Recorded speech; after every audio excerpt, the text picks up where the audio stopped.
حضرت حکیم الامت مولانا تھانوی رحمۃ اللہ علیہ کے پاس ایک نواب صاحب آئے. نواب صاحب نوکر کو بھی ساتھ لائے, بیعت ہونے کے لیے آئے. حضرت حکیم الامت تھانوی رحمۃ اللہ علیہ نے پہچان لیا, ہوتے ایک نظر میں پہچانتے تھے. اتقوا فراست المؤمن فإنه ينظر بنور اللہ, مومن کی فراست سے ڈرو کہ اللہ کے نور سے دیکھتا.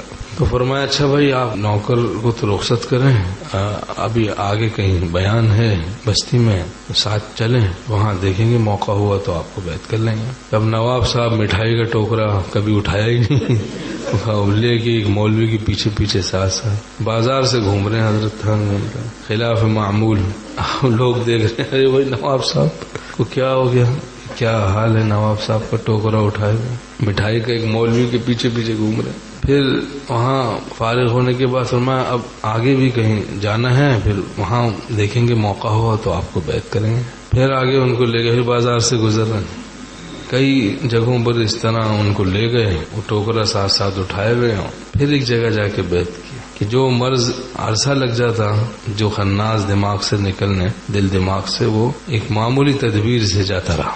تواضع پیدا ہو گئی, تواضع. عشق نے احمد مجلہ کر دیا, ورنہ ہم بھی آدمی تھے نام کے. حضرت تھانوی رحمۃ اللہ نے فرمایا یہ خناس بدون صحبت اہل اللہ کے نہیں نکلتا. ہمارے شیخ رحمۃ اللہ فرماتے تھے کہ جو اصلاح کے لیے جوتے کھانے کو تیار ہو جاتا ہے مسلح سے, تو اس کی اصلاح ہو جاتی ہے. نہ جوتے کھانے پڑتے ہیں لیکن اصلاح ہو جاتی ہے. اور ایک بات ہمارے شیخ رحمۃ اللہ نے فرمایا خانقاہ میں اس شخص کو کامل فیض ہوتا ہے کہ جو بالکل اپنے کو فنا کر کے رہے کہ لوگ اس پر چلیں اور وہ اف بھی نہ کرے, مٹی بن کر رہے. فرماتے ہیں ایسے شخص کو کامل فائدہ ہوتا ہے جو مٹی بن کر رہے, لوگ اس پہ چلے اور وہ اف بھی نہ کرے. کامل فیض اس شخص کو ہوتا ہے. تو فنائیت اور تواضع اللہ ہم سب کو نصیب فرمائے. یہ باتیں لیکن بزرگوں کی خوش قسمتوں کو سمجھ میں آتی ہیں, ورنہ تو اعتراض سوچتا ہے بھائی کیوں میں مٹی بن کے رہوں, کیوں مجھ پہ لوگ چلیں, کیوں. تو بھائی یہ تو تواضع کی تعلیم ہے, اس میں تواضع کی تعلیم ہے.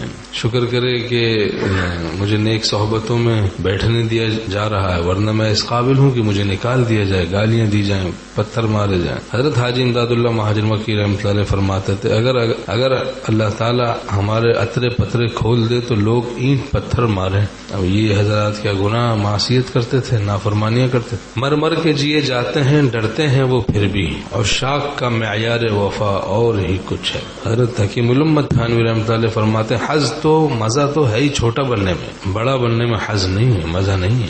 حظ تو یہ حقائق ان پر منکشف ہو جاتے ہیں. حظ تو ہے ہی چھوٹا بننا, استغفار کرنا بھی تو چھوٹا بننا ہے, معافی مانگتے رہنا.